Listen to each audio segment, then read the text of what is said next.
Anxiety's become almost epidemic.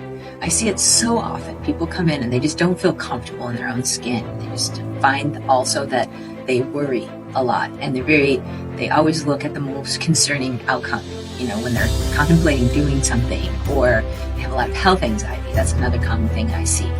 And usually, if you go to your typical Western medical doctor, you're going to be placed on medication for that.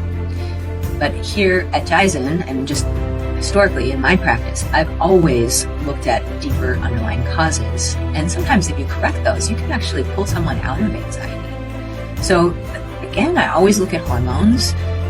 Hormone deficiency is a really common underpinning. For women, estrogen deficiency is a common underpinning, and testosterone deficiency. I see testosterone deficiency being a common underpinning for men.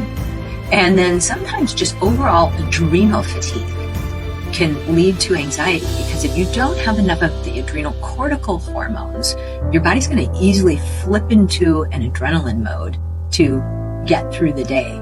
And so particularly if you find that you have anxiety that comes on in the afternoon or later on in the day, and you have a hard time winding down for sleep because of it, that can often be indicative of adrenal depletion. Thyroid deficiency also can make you more prone to anxiety, because you need the right amount of the active thyroid hormone in order to synthesize serotonin in the brain from its precursors. So a full endocrine panel and then correcting underlying deficiencies is really an important thing to do when you have anxiety. The other thing that I think is important is to consider the possibility that especially if this is a lifelong tendency, to consider the possibility that early childhood trauma, and even traumas that are related to just certain needs not being met as a young individual, can imprint in the limbic system of the brain. And we do 19-channel EEG brain mapping here at Jyzen, and find that it's not uncommon for people's limbic system to be stuck in a hyper-coherent state.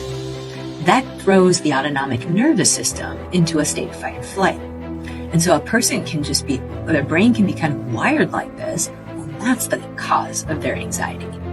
And it's fairly easy to correct once it's diagnosed, if you do the right types of brain training like we do here at Jyzen. And that can often kind of change the disposition of the individual toward anxiety, so that a person has a much calmer way of going through life. And then that makes my job easier when someone has other types of health conditions, whether it's high blood pressure or an immune disorder, or sleep problems, or you name it, gut problems, because the autonomic nervous system very much governs how all of your body functions. So usually correcting that imbalance can make unwinding other health challenges so much easier. The other thing is that some people say, it just runs in my family. It's familial. Like my dad was anxious, my mom is anxious, my grandparents were anxious, and so am I. And you could say there's a genetic component to that, but you could also say that it's learned behavior.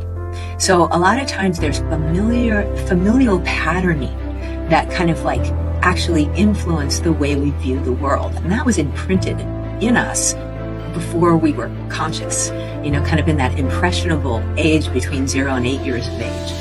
That sometimes you can actually access that type of programming and familial kind of socialization, let's say, through deep psychospiritual work, like in meditation and working with other healers, so that you can actually decide if that way of looking at the world serves you best or not, because you may be able to discard what is no longer serving you. There is a genetic component in some cases where people actually inherit a gene that codes for an enzyme that shuttles tryptophan across the blood-brain barrier. If you have a more sluggish enzyme, you're not going to have as much of the raw material to make serotonin in the brain. Now, you can often overcome that and upregulate the function of that enzyme by taking L-tryptophan or 5-hydroxytryptophan.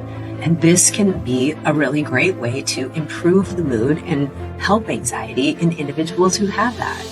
So just getting on a medication is not necessarily the best first step, because there are so many other underlying issues and some psychospiritual work that may need to be done in order to unwind anxiety, and then you won't be committed to lifelong medication. Now, there's going to be a few cases where medication's warranted, but just know that it is good to kind of ask some deeper questions.